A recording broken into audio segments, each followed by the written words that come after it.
अच्छे गुण सौंदर्य में वृद्धि करते हैं। यदि आप बहुत सुंदर और युवा हैं, लेकिन आप में कोई गुण नहीं है, तो आप अपमान और उपेक्षा का सामना करेंगे। यदि कोई व्यक्ति भिखारी के रूप में किसी के घर जाता है, तो उसका आदर सम्मान और गौरव नष्ट हो जाता है। इसलिए मनुष्य को कड़ी मेहनत करनी चाहिए ताकि भीख मांगने की आवश्यकता उत्पन्न ना हो।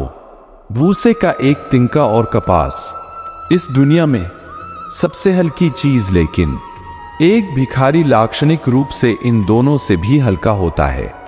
लोगों को अपने सामने झुकाने के लिए व्यक्ति का व्यवहार पर्याप्त है। अच्छे व्यवहार से दुश्मन को भी जीता जा सकता है। एक शराबी व्यक्ति का अपने भाषण पर नियंत्रण नहीं रहता, इसलिए यह अनुमान लगाना मुश्किल होता है कि वह कैसा व्यवहार करेगा। व्यक्ति आदतों का गुलाम है। याद रखिए, आदतों से ही व्यक्ति का स्वभाव बनता है और फिर स्वभाव से व्यक्तित्व और फिर व्यक्तित्व व्यक्ति का जीवन बनता है। इसीलिए जीवन को सुधारना हो तो आदतों को सुधारना होगा। एक बार कोई बुरी आदत पड़ी डीडीएच जाए तो बड़ी मुश्किल से छूटती है। चलिए एक उदाहरण के माध्यम से समझते हैं। एक व्यक्ति नदी किनारे अपने दोस्तों के साथ बैठा हुआ था। तभी उसे नदी में एक कंबल बहता हुआ दिखाई दिया। उसने आव देखा ना ताव कंबल को पकड़ने के लिए नदी में छलांग लगा दी और कंबल को पकड़ लिया। थोड़ी देर में उसे लगा कि कंबल ने उसे पकड़ लिया है और अपने साथ बहाकर ले जा रहा है। वो बचाओ बचाओ चिल्लाने लगा। किनारे बैठे दोस्तों ने कहा, छोड़ दे कंबल को। वो चिल्लाकर बोला, पहले मैंने कंबल को पकड़ा था, अब इस कंबल ने मुझे पकड़ लिया है। मैं इसे छोड़ना चाहता हूं, पर यह मुझे नहीं छोड़ रहा है।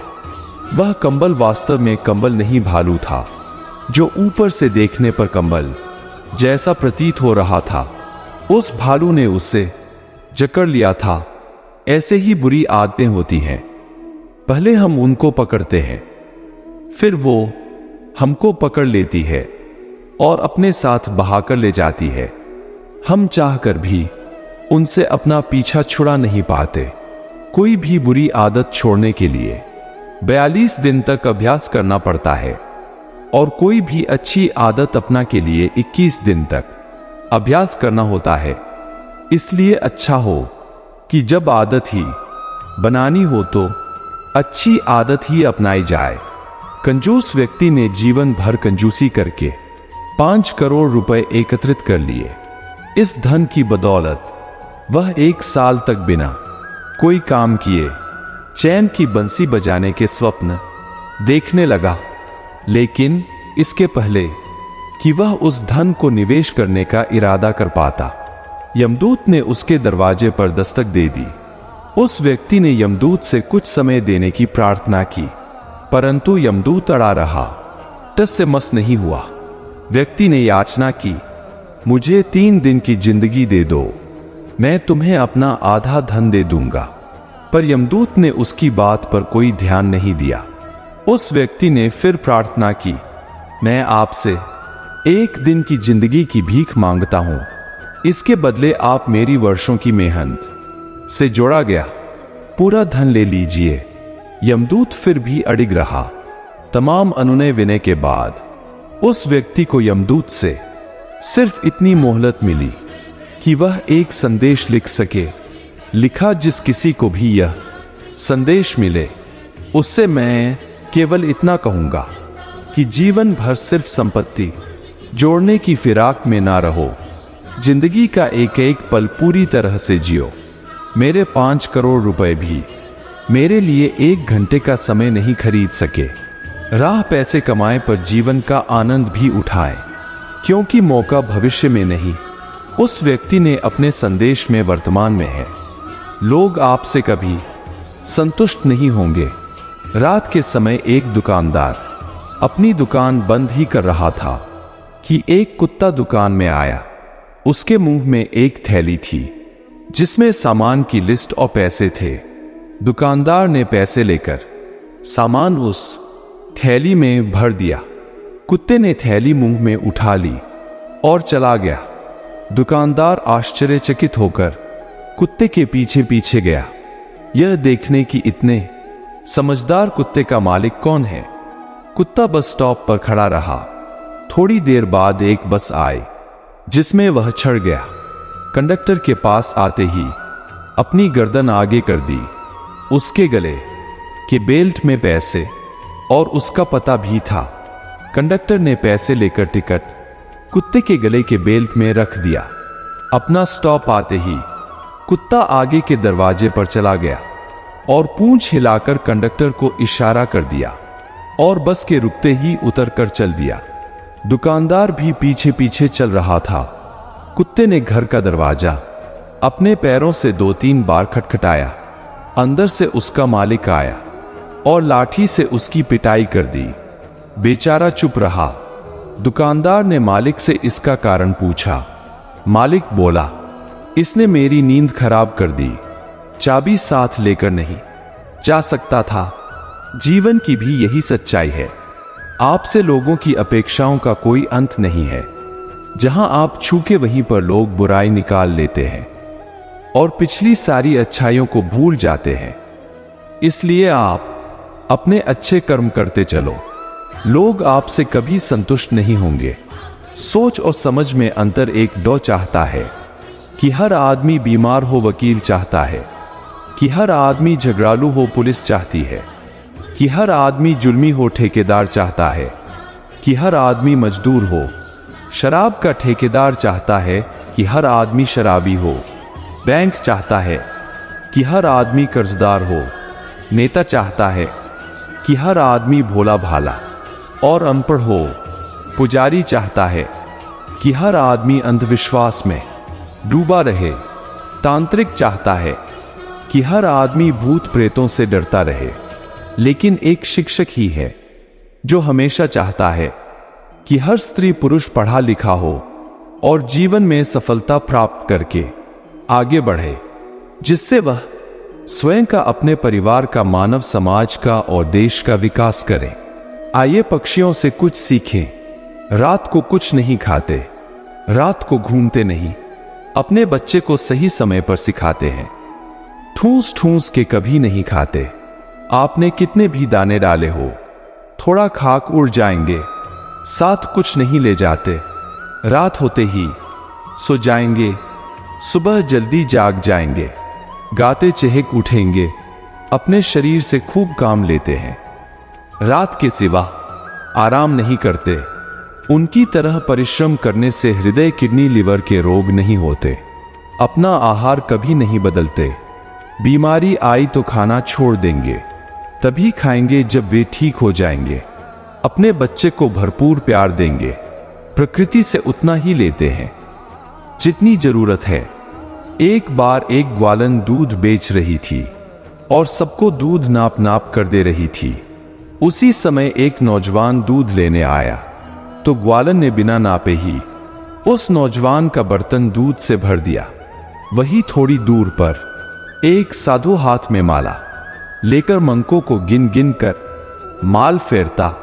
तभी उसकी नजर ग्वालन पर पड़ी और उसने यह सब देखा और पास ही बैठे व्यक्ति से सारी बात बताकर इसका कारण पूछा। उस व्यक्ति ने बताया कि जिस नौजवान को उस ग्वालन ने बिना नाप के दूध दिया है, वह उस नौजवान से प्रेम करती है, इसलिए उसने उससे बिना नाप के दूध दे दिया।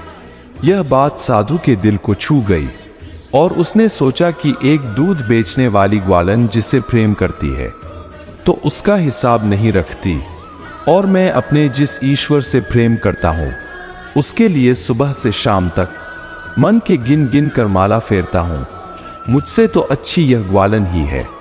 और उसने माला तोड़कर फेंक दी। जीवन भी ऐसा ही है। जहां प्रेम होता है वहां हिसाब किताब नहीं होता है, और जहां हिसाब किताब होता है वहां प्रेम नहीं होता है। सिर्फ व्यापार होता मुंह ना लगे अभद्र असभ्य व्यक्ति, चाहे परिवार का सदस्य हो या बाहरी व्यक्ति हो, उसके मुंह नहीं लगना चाहिए, क्योंकि ऐसा व्यक्ति आत्ममुग्धता के नशे में इतना डूबा होता है कि उसे अपने से अधिक ज्ञानवान व्यक्ति कोई दूसरा नहीं दिखाई देता, इसलिए वह आपसे अभद्रता कर कभी भी कहीं भी किसी के भी सामने आपकी इज्जत उतार सकता है। अपनी प्रतिष्ठा की रक्षा के लिए ऐसे व्यक्ति से बचने की कोशिश करनी चाहिए। जब कोई इंसान दुनिया से विदा होने लगता है तो तुरंत उसके कपड़े, उसका बिस्तर, उसके द्वारा इस्तेमाल किया हुआ सभी सामान उसी के साथ घर से निकाल दिए जाते हैं। पर कभी कोई उसके द्वारा कमाया गया धन दौलत, प्रॉपर्टी, उसका घर, उसका पैसा, उसके जेवरात आदि, इन सबको क्यों नहीं छोड़ते, बल्कि गले का हार, सोने के अंगूठी भी खींच कर निकाल लिया जाता है। इससे पता चलता है कि रिश्ता किन चीजों से था। लेकिन आपके द्वारा कमाया हुआ पुण्य परोपकार, आपका नाम, इसे कोई नहीं छीन सकता। इसलिए दोस्तों, हार जले जूं लकड़ी केस जले, जूं घास कंचन, जैसी काया जल गई कोई ना आया पास। इसीलिए मित्रों, ऐसा काम करो कि मरने के बाद लोग तुम्हारे धन के कारण नहीं, मन के कारण नाम ले। जो खुद को बदलता नहीं वह आगे बढ़ता नहीं। रिवर्जन, बदलाव पर हम कई कहावतें और बातें सुन चुके हैं, जैसे परिवर्तन ही संसार का नियम है। हर इंसान को बदलाव के दौर से गुजरना पड़ता है। ऐसे में कुछ लोग बदलाव को सकारात्मक रूप से लेते हैं तो कुछ नकारात्मक। कुछ सालों के अंतराल में जो लोग मुझे देखते हैं वे कहते हैं कि तुम बहुत बदल गई हो, तुम्हारी शरारतें कम हो गई हैं, थोड़ी गंभीर हो गई हो। वे आगे यह भी जोड़ते हैं कि खुद को मत बदलो। लोगों की बातें सुन यह सवाल मेरे मन में उठता रहा है कि क्या सक्सेस बदलाव जरूरी है? कहीं बदलाव से हमारी सीधी पहचान तो नहीं खो जाएगी? इन्हीं सवालों का जवाब मैंने तलाशने की कोशिश की और निष्कर्ष निकला कि बदलाव बेहद जरूरी है। बदलाव नहीं होगा तो इंसान का जीवन नीरस हो जाएगा, चुनौतियां खत्म हो जाएंगी और उसका विकास रुक जाएगा। हजारों साल पहले पृथ्वी पर जो जीव हुआ करते थे उनमें से क्यों का आज नामो निशान नहीं है? इसकी वजह यही है कि वे जीव परिस्थितियों, वातावरण के मुताबिक खुद को ढाल नहीं पाए और धीरे धीरे लुप्त हो गए। जिन जीवों ने खुद को ढाल लिया वे आज आंखों के सामने हैं। इंसानों के साथ भी ऐसा ही होता है, बस फर्क इतना है कि वे तो नहीं होते, लेकिन भीड़ में उनकी कोई पहचान भी नहीं होती। उनका होना ना होना समान है। हमारे आसपास ऐसे कई लोग हैं जो खुद को बदलना नहीं चाहते। जब कोई उन्हें कहता है कि तुम्हें अब यह चीज अपनानी चाहिए, खुद में यह बदलाव लाना चाहिए, वे बड़े गर्व से जवाब देते हैं, मैं ऐसा ही हूं, मैं खुद को क्यों बदलूं? ऐसे लोग अपने काम करने का तरीका नहीं बदलते और परेशानियों में फंसे रहते हैं। समझदार इंसान वही है जो खुद को माहौल के हिसाब से ढाल ले, सी नील स्ट्रेट कहते हैं। परिवर्तन से डरने वाले व्यक्ति का जीवन सबसे ज्यादा मुश्किल होता, क्योंकि उसने अपने जीवन को उस सीमा तक घटा लिया है जिसे वह आराम से संभाल सकता है। ऐसा व्यक्ति किसी भी परिवर्तन या चुनौती का स्वागत नहीं करता, भले ही उससे वह प्रगति कर सकता हो। बात पथे की बदलाव से डरे नहीं, उसे चुनौती के रूप में ले। जब तक आप खुद को आरामदेह स्थिति से नहीं निकालेंगे, आप तरक्की नहीं कर सकते। बदलाव नहीं करेंगे तो खुद को खो देंगे। यदि आप अंदाजा लगा सकते हैं कि कब झुकना है और कब दृढ़ रहना है, तो आप सही रास्ते पर हैं। महाभारत के सबक, युधिष्ठिर की तरह जुआ मत खेलो, कर्ण की तरह दुष्ट का एहसान मत लो, धृतराष्ट्र की तरह पुत्र मोह में मत पड़ो, कुंती की तरह अनुचित प्रयोग मत करो, द्रौपदी की तरह अनुचित जगह मत हंसो, पांडु की तरह काम के वशीभूत मत बनो, दुर्योधन की तरह अंधिक कड़ाई शल्य जैसे हतोत्साहित करने वाले की संगत में मत रहो। अवश्य करो अभिमन्यु की तरह वीर बनो, कृष्ण की तरह धर्म का साथ दो, विदुर की तरह स्पष्टवादी शुभ चिंतक बनो, घटोत्कच की तरह धर्म कार्य में सहर्ष बलिदान दो। किसी व्यक्ति या पद के प्रति नहीं, ईश्वर की मर्जी। एक बच्चा अपनी मां के साथ एक दुकान पर शॉपिंग करने गया तो दुकानदार उसकी मासूमियत देखकर उसको सारी टॉफियां के डिब्बे खोलकर कहा कि लो बेटा टॉफियां ले लो, पर उस बच्चे ने भी बड़े प्यार से उन्हें मना कर दिया। इसके बावजूद उस दुकानदार और उसकी मां ने भी उसे बहुत कहा, पर वह मना करता रहा। हारकर उस दुकानदार ने खुद अपने हाथ से टॉफियां निकालकर उसको दी, तो उसने ले ली और अपनी जेब में डाल ली। वापस आते हुए उसकी मां ने पूछा, जब अंकल तुम्हारे सामने डिब्बा खोलकर टॉफियां दे रहे थे तब तुमने नहीं ली, और जब उन्होंने अपने हाथों से दी तो ले ली, ऐसा क्यों? तब उस बच्चे ने बहुत खूबसूरत जवाब दिया, मां मेरे हाथ छोटे छोटे हैं, अगर मैं टॉफियां लेता तो 2-3 टॉफियां ही आती, जबकि अंकल के हाथ बड़े हैं इसलिए ज्यादा टॉफियां मिल गई। बिल्कुल इसी तरह जब भगवान हमें देता है तो वह अपनी मर्जी से देता है और वह हमारी सोच से परे होता है। हमें हमेशा उसकी मर्जी में खुश रहना चाहिए। क्या पता वह किसी दिन हमें पूरा समुद्र देना चाहता हो और हम हाथ में चम्मच लेकर खड़े हो। एक पुरानी तिब्बती कथा है कि 2 उल्लू एक वृक्ष पर आकर बैठे। एक ने सांप अपने मुंह में पकड़ रखा था, भोजन था, उनका सुबह के नाश्ते की तैयारी थी। दूसरा एक चूहा पकड़ लाया था। दोनों जैसे ही बैठे वृक्ष पर पास आकर बैठे, एक के मुंह में सांप, एक के मुंह में चूहा। सांप ने चूहे को देखा तो वह यह भूल ही गया कि वह उल्लू के मुंह में है और मौत के करीब है। चूहे को देखकर उसके मुंह में रसधार बहने लगी। वह भूल ही गया कि मौत के मुंह में है। उसको अपनी जीवेश ने पकड़ लिया और चूहे ने जैसे ही देखा सांप को, वह भयभीत हो गया। वह कांपने लगा, ऐसे मौत के मुंह में बैठा है, मगर सांप को देखकर कांपने लगा। वे दोनों उल्लू बड़े हैरान हुए। एक उल्लू ने दूसरे उल्लू से पूछा कि भाई इसका कुछ राज समझे। दूसरे ने कहा, बिल्कुल समझ में आया, जीभ की रस की स्वाद की इच्छा इतनी प्रबल है कि सामने मृत्यु खड़ी हो तो भी दिखाई नहीं पड़ती, और यह भी समझ में आया कि भय मौत से भी बड़ा है। मौत सामने खड़ी है, उससे यह भयभीत नहीं है। चूहा लेकिन भय से भयभीत है कि कहीं सांप हमला ना कर दे। श्री जी, मौत से हम भयभीत नहीं हैं, हम भय से ज्यादा भयभीत हैं। मौत 24 घंटे खड़ी है तो भी हमें दिखाई नहीं पड़ती। मूर्ख को सीख। एक जंगल में एक पेड़ पर गौरिया का घोंसला था। एक दिन कड़के की ठंड पड़ रही थी। ठंड से कांपते हुए 3-4 बंदरों ने उसी पेड़ के नीचे आश्रय लिया। एक बंदर बोला, कहीं से आग ताप को मिले तो ठंड दूर हो सकती है। दूसरे बंदर ने सुझाया, देखो यहां कितनी सूखी पत्तियां गिरी हैं, इन्हें इकट्ठा कर हम ढेर लगाते हैं और फिर उसे सुलगा का उपाय सोचते हैं। बंदरों ने सूखी पत्तियां का ढेर बनाया और फिर गोल दायरे में बैठकर सोचने लगे कि ढेर को कैसे सुलगा जाए। तभी एक बंदर की नजर दूर हवा में उड़ते एक जुगनू पर पड़ी और वह उछल पड़ा, उधर ही दौड़ता हुआ चिल्लाने लगा, देखो हवा में चिंगारी उड़ रही है, इसे पकड़कर ढेर के नीचे रखकर फूंक मारने से आग सुलग जाएगी। हाँ हाँ कहते हुए बाकी बंदर भी उधर दौड़ने लगे। पेड़ पर अपने घोंसले में बैठी गौरई यह सब देख रही थी। उसे चुप नहीं रहा गया।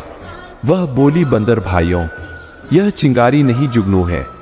एक बंदर क्रोध से गौरिया की देखकर गुराया, मूर्ख चिड़िया, चुपचाप घोंसले में दुबकी रह, हमें सिखाने चली है। इस बीच एक बंदर उछलकर जुगनू को अपनी हथेलियों के बीच कटोरा बनाकर कैद करने में सफल हो गया। जुगनू को ढेर के नीचे रख दिया गया और सभी बंदर लगे चारों ओर से ढेर में फूंक मारने। गौरिया ने सलाह दी, भाइयों आप लोग गलती कर रहे हैं, जुगनू से आग नहीं सुलगेगी। 2 पत्थरों को टकराकर उससे चिंगारी पैदा करके आग सुलगा। ये बंदरों ने गौरिया को घूरा, आग नहीं सुलगी। तो गौरिया फिर बोल उठी, भाइयों आप मेरी सलाह मानिए, कम से कम 2 सूखी लकड़ियों को आपस में रगड़ कर देखिए। सारे बंदर आग ना सुलगा पाने के कारण खींचे हुए थे। एक बंदर क्रोध से भरकर आगे बढ़ा और उसने गौरिया पकड़कर जोर से पेड़ के तने पर मारा। गौरिया फड़फड़ती हुई नीचे गिरी और मर गई। दूसरों के कहने पर एक मकड़ी ने आराम से रहने के लिए एक शानदार जाला बनाने का विचार किया और सोचा कि इस जाले में खूब कीड़े मक्खियां फंसे और मैं उन्हें आहार बनाकर मजे से रहूंगी। उसने कमरे के एक कोने में जाला बुनना शुरू किया। तभी अचानक उसकी नजर बिल्ली पर पड़ी, जो उसे देखकर हंस रही थी। मकड़ी को गुस्सा आ गया, लेकिन बिल्ली बोली, हंसू नहीं तो क्या करूं, यहां मक्खियां नहीं है, यहां कौन आएगा तेरे जाले में। बात मकड़ी के गले उतर गई। उसने अच्छी सलाह के लिए बिल्ली को धन्यवाद दिया और जाला अधूरा छोड़कर दूसरी जगह तलाश करने लगी। उसने खिड़की में जाला बुनना शुरू किया। तभी एक चिड़िया आई और मकड़ी का मजाक उड़ाते हुए बोली, अरे मकड़ी, तू भी कितनी बेवकूफ है। अरे यहां तो खिड़की से तेज हवा आती है, तू अपने जाले के साथ ही उड़ जाएगी। मकड़ी को चिड़िया की बात ठीक लगी और वह वहां भी जाला अधूरा बना छोड़कर सोचने लगी, अब कहां जाला बनाया जाए। तभी उसे एक अलमारी का खुला दरवाजा दिखा और उसने उसी में अपना जाला बुनना शुरू किया।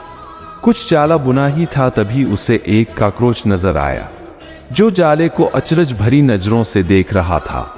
बोला, अरे यहां कहां जाला बुनने चली आए, यह तो बेकार की अलमारी है, अभी यह यहां पड़ी है, कुछ दिनों बाद इसे बेच दिया जाएगा और तुम्हारी सारी मेहनत बेकार चली जाएगी। यह सुनकर मकड़ी ने वहां से हट जाना ही बेहतर समझा। बार बार प्रयास करने से वह काफी थक चुकी थी और उसके अंदर जाला बुनने की ताकत ही नहीं बची थी। उसे पछतावा हो रहा था कि अगर पहले ही जाला बुन लेती तो अच्छा रहता। उसने पास से गुजर रही चींटी से मदद करने का आग्रह किया।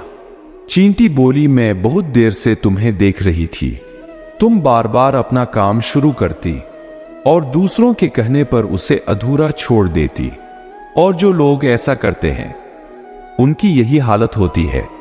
और ऐसा कहते हुए वह अपने रास्ते चली गई और मकड़ी पछता हुई निढाल पड़ी रही। सामान्यतः हम सबका ध्यान अपने जीवन की खुशियों या अवसरों के बजाय कमियों और समस्याओं पर ज्यादा होता है। मैं यह बात अपने अनुभव से कह रहा हूं, क्योंकि हर महीने औसतन लगभग 5000 लोगों से मेरी बातचीत होती है। एक प्रोफेसर क्लास में गए और उन्होंने दीवार पर बहुत बड़ा सफेद रंग का कागज लगाया, जिसके बीच एक छोटा सा काला धब्बा लगा हुआ था। उन्होंने ने सभी विद्यार्थियों से कहा कि इस कागज में जो भी नजर आ रहा हो उस पर टिप्पणी करें। आश्चर्य की बात यह है कि 30 विद्यार्थियों में से 28 ने उस काले धब्बे के बारे में लिखा और उस विशाल सफेदी का जिक्र तक नहीं किया। सफलता पर आधारित हमारे प्रोग्राम में हम कृतज्ञता की एक अद्भुत गतिविधि करते हैं। इस गतिविधि में सभी को एक पेपर पर उन चीजों की सूची बनानी पड़ती है जिनके लिए वे जिससे दुनिया में कोई ना कोई वंचित है। जैसे मेरे पास आंखें हैं, सोचने के लिए दिमाग है, घर है, परिवार है, मैं पढ़ाई कर पाया, मैं अपने हाथों से काम कर सकता हूं और पैरों से चल सकता हूं, मेरे पास टीवी है, मोबाइल है, बाइक है, कार है, इज्जत है, कोई प्यार करने वाला है आदि।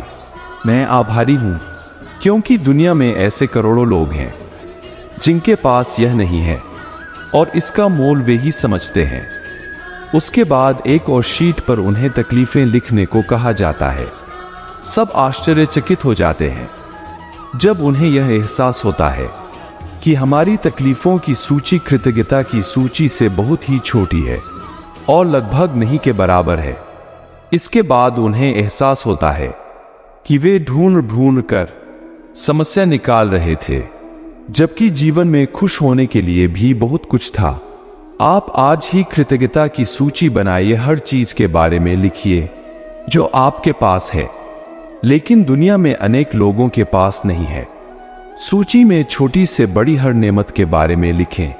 उसके बाद तकलीफों की सूची बनाएं। यदि आप यह काम ईमानदारी से करेंगे तो आज ही आपका जीवन खुशी से भर उठेगा। तो क्रांतिकारी सलाह याद रखें, 9 कमियां नहीं खुशियां ढूंढिए। समस्या पर कम, समाधान पर ज्यादा समय लगाएं। परिस्थितियों पर रोए नहीं, सुधारने का प्रयास करें। आपका सबसे बड़ा दुश्मन कौन है? कौन सी ऐसी चीज है जो आपको सफल नहीं होने दे रही? कौन आपकी राह की सबसे बड़ी बाधा है? तो इसका जवाब है, आपके सबसे बड़े दुश्मन तो सिर्फ आप है। खुद ने खुद को रोक रखा है। दुनिया में बड़ा होने और मेहनत करने से किसी ने क्या कभी रोका है? फिर हम मेहनत क्यों नहीं करते? लोग आपकी गति को स्लो कर सकते हैं, लेकिन आपको रोक नहीं सकते। बादल चाहे कितने भी बड़े और घने क्यों नहीं हो, उनकी है सियत नहीं है कि वे सूरज की रोशनी को रोक ले। जब सूरज उगेगा तो बादलों को चीर कर रख देगा। अंधेरा चाहे कितना भी घना क्यों नहीं हो, रात चाहे कितनी भी काली क्यों ना हो, उसकी औकात सूरज की एक किरण से ज्यादा की नहीं है। सूरज की एक किरण पड़ी और अंधेरा गायब। इसी तरह दुनिया में किसी बाधा की हैसियत आपकी काबिलियत से ज्यादा नहीं है। रुक जाने के लिए तो आप स्वयं जिम्मेदार हैं।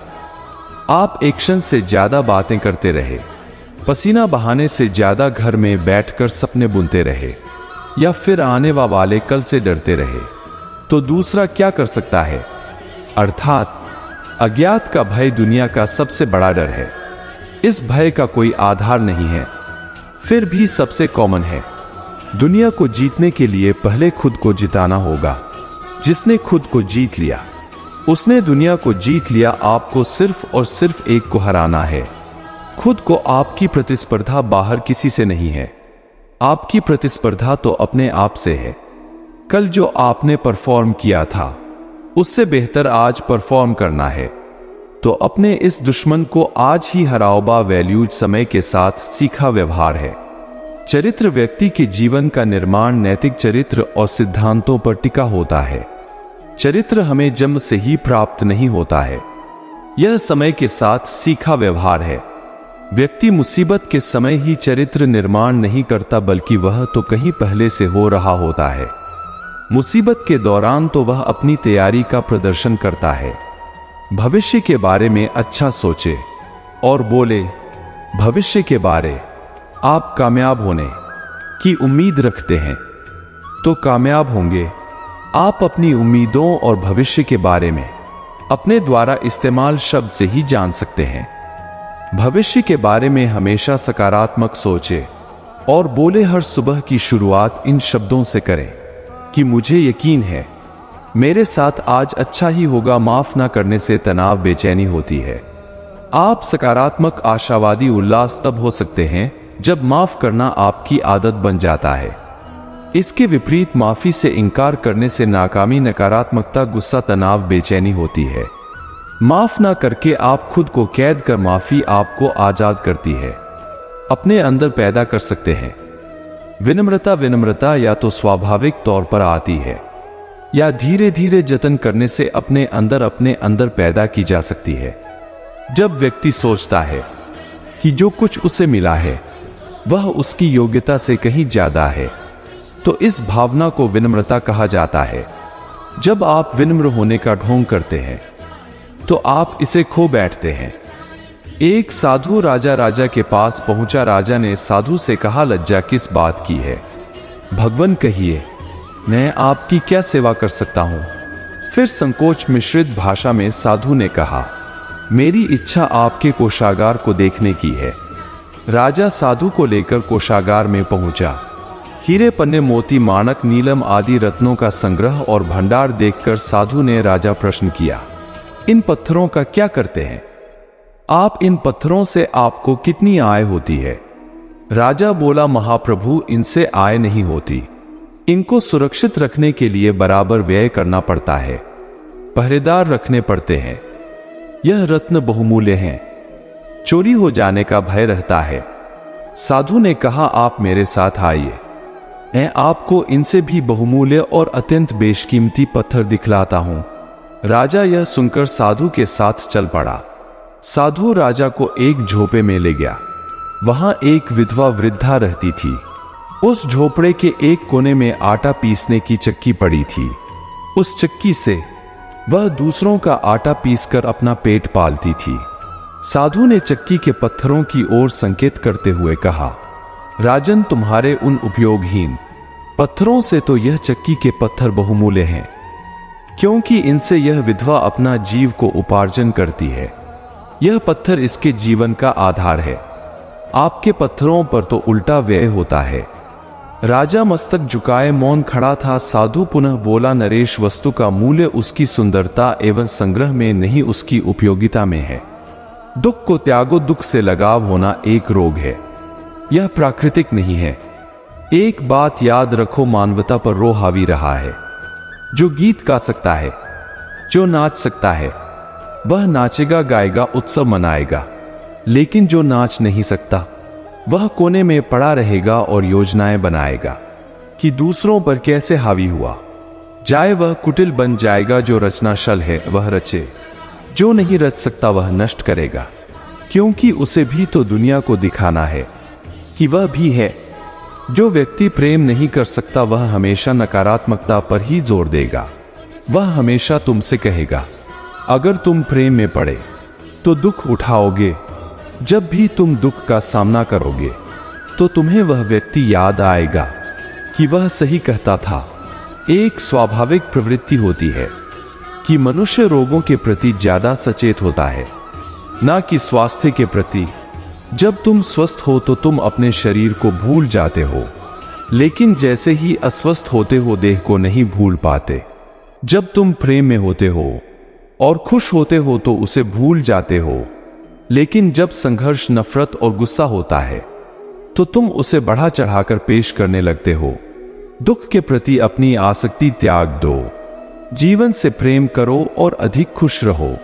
जब तुम एकदम प्रसन्न होते हो, संभावना तभी होती है, वरना नहीं। दुख तुम्हें बंद कर देता है, सुख तुम्हें खोलता है। दुखी लोग हमेशा कठोर हो जाते हैं, उनकी नर खत्म हो जाती है। एक प्रसन्न व्यक्ति फूल की तरह है। उसे ऐसा वरदान मिला हुआ है कि वह सारी दुनिया को आशीर्वाद दे सकता है, खुलने की जुर्रत कर सकता है। पूरी प्रकृति उसकी मित्र है। वह क्यों डरने लगा, वह खुल सकता है। वह इस अस्तित्व का आतिथेय बन सकता है। वही वह क्षण होता है जब दिव्यता तुम में प्रवेश करती है। केवल उसी क्षण प्रकाश तुम में प्रवेश करता है और तुम बुद्धत्व प्राप्त करते हो। किसी स्थिति, निर्णय या व्यक्ति के बारे में जो महसूस कर रहे हो उसे कभी अनदेखा ना करें। आपका सहज बोध सफल नेतृत्व दे सकने के लिए एक सशक्त साधन है। इसे कई नामों से जाना जाता रहा है, गट फीलिंग, वाइंस, छठी इंद्रिय इत्यादि। नाम चाहे जो भी रख ले, यह बोध आपका एंटीना है। यह आपको बताता है कि वास्तव में क्या हो रहा है, सही निर्णय क्या होगा, या कोई व्यक्ति वास्तव में कैसा है। मुझे विश्वास है कि आपको भी सहज बोध या इंटू संबंधी अनेक अनुभव हुए होंगे, जैसे कि ऊपर से सब ठीक दिखने के बावजूद आपको ऐसा महसूस हो रहा है कि इस बिजनेस समझौते में कुछ तो गड़बड़ है। आप अपनी टीम के लिए किसी का इंटरव्यू ले रहे हैं। उम्मीदवार का सीवी बेहतरीन है और वह सभी प्रश्नों के बिल्कुल सही उत्तर दे रहा है, लेकिन पता नहीं क्यों आपको अंदर से ऐसा लग रहा है कि उसका व्यक्तित्व उस भूमिका के अनुकूल नहीं है जिसके लिए उसका चयन किया जा रहा है। आपकी टीम का कोई सदस्य बहुत खोया खोया रहने लगा है। पूछने पर विश्वास दिलाता है कि ओम फेस और घर में सब कुछ एकदम ठीक है, लेकिन आपको लग रहा है कि सब कुछ सही नहीं है। आपको लग रहा है कि हो ना हो आपकी टीम के सदस्यों के बीच कुछ खटपट हो गई है, क्योंकि अब वे एक दूसरे के साथ मिलते जुलते कम दिखते हैं। काम पर जाने के लिए गाड़ी चलाते समय अचानक आपको ग्राहक संबंधी किसी समस्या का समाधान सूझ जाता है। कैसे पता नहीं, अब डर से ऊपर उठे। हम सभी जीवन में कभी ना कभी भयभीत जरूर हुए हैं। फिर वह अस्पताल में इंजेक्शन लगवाना हो या कैरियर तय करने के लिए प्रवेश परीक्षा देना हो, डर कई स्वरूपों में आता है। डर एक सार्वभौमिक मौलिक भावना है जो हमारे जीवित रहने के लिए जरूरी है, यानी डर काफी हद तक जरूरी है। डर मानसिक और भावनात्मक रूप से होता है। अतीत की बुरी यादों को लगातार याद करते रहने या भविष्य की आशंकाओं के बारे में लगातार सोचते रहने से डर इतना ज्यादा बढ़ जाता है कि वह जिंदगी से बड़ा हो जाता है। फिर डर आर्किक होने लगता है। वह चिंता, तनाव और बुरी सेहत का कारण बनने लगता है। समकालीन जीवन में भय हावी हो गया है कि वास्तविक स्थिति की तुलना में हमें डर ज्यादा नुकसान पहुंचाने लगा है। आबादी के एक बड़े हिस्से के लिए डर इतनी हावी भावना हो गया है कि उनकी जिंदगी का मकसद सिर्फ इसका सामना करना रह गया है। सार्थक जीवन जीने के लिए अपने डर से ऊपर उठना जरूरी है। यह मानना कि डर महज एक भावना है, यह सुनिश्चित करता है कि हम इस भावना को बढ़ाए नहीं। अक्सर खुद को सही जानकारी और आंकड़े देना तथा विषय पर विशेषज्ञता हासिल करने से डर को दबाने की शक्ति और आत्मविश्वास मिलता है। मशहूर टोस्ट मास्टर्स क्लब लोगों का सार्वजनिक मंच पर बोलने का डर दूर करने के लिए संवेदनशीलता को व्यवस्थित ढंग से कम करने का काम करता है। तकनीक में समय के छोटे छोटे हिस्सों में खुद को डराने वाली स्थिति में डालना और धीरे धीरे जोखिम समय बढ़ाना शामिल है। हर बार इससे हमारी तर्क संगतता मजबूत होती है और आखिरकार हमारा दिमाग तिल का ताड़ बनाना बंद कर देता है। डरते डरते जीना हर पल मरने जैसा है। इसलिए किसी भी परिस्थिति में जब हम सबसे बुरी स्थिति के बारे में सोचकर उसे मानसिक रूप से स्वीकार लेते हैं, तब हम अवसरों का पूरा लाभ उठाने में सक्षम हो जाते हैं। वैदिक दृष्टिकोण हमें डर पर काबू पाने के लिए गहन अंतर्दृष्टि देता है। यह भय को गहरी बीमारी का लक्षण मात्र मानता है, यानी मन की आसक्ति और आसक्ति के विषय से संभावित नुकसान। उदाहरण के लिए संपत्ति से आसक्ति या लगाव से गरीबी का भय पैदा होता है। सामाजिक प्रतिष्ठा से आसक्ति के कारण बदनामी का डर पैदा होता है आदि। इसी तरह समृद्धि, आराम और अपनी खुद की जिंदगी से आसक्ति के कारण प्राकृतिक आपदाओं का डर पैदा होता है। हम जानते हैं कि जीवन नश्वर है, फिर भी डरते हैं। हम यह ज्ञान भूल जाते हैं कि आत्मा अमर है। ऐसे ज्ञान पर चिंतन हमें मृत्यु के भय से ऊपर उठने में मदद करता है। जब हम मानसिक रूप से अपने कंफर्ट जोन से आसक्त रहते हैं, अपनी परिस्थितियों, हमारी जीवन योजनाओं के मन मुताबिक नतीजे चाहते हैं, तो डर इसका स्वाभाविक नतीजा होता है। इनसे ऊपर उठने का एकमात्र तरीका है कि हम सर्वश्रेष्ठ करने पर ध्यान केंद्रित करें और किसी भी परिणाम को ईश्वर की इच्छा का करें। अपने दुख दर्द छिपाने का बस बचा एक ही जरिया है। जब पूछे कोई कैसे हो, हम कह देते सब बढ़िया है, चेहरे पर मुस्कान लिए, वाणी में रहते रस घोले स्वप्न सरीखा। किससे हम मन की बात कहें, बेहतर लगती पीड़ा अपनी भीतर अपने चुपचाप सहे। कुछ पीड़ा सुन मुस्काए, कुछ नमक छिड़क कर जाएंगे। कुछ पाप पुण्य का लगा गणित पापों का फल बतलाए। किसकी जिह्वा हम पकड़ेंगे, किस किस के होठ सिलाएंगे। ऐसा बोला तो क्यों बोला, किस किस से लड़ने जाएंगे। चुपचाप सुनेंगे तानों को, दिल अपना भी एक दरिया फिर पूछेगा। हल कोई तो कह देंगे सब बढ़िया है। मित्रों, इसी के साथ यह वीडियो यही समाप्त होती है। अगर आपको यह वीडियो पसंद आया तो इस वीडियो को लाइक करें, साथ ही कमेंट में जय श्री कृष्णा अवश्य लिखें। धन्यवाद। जय श्री कृष्णा।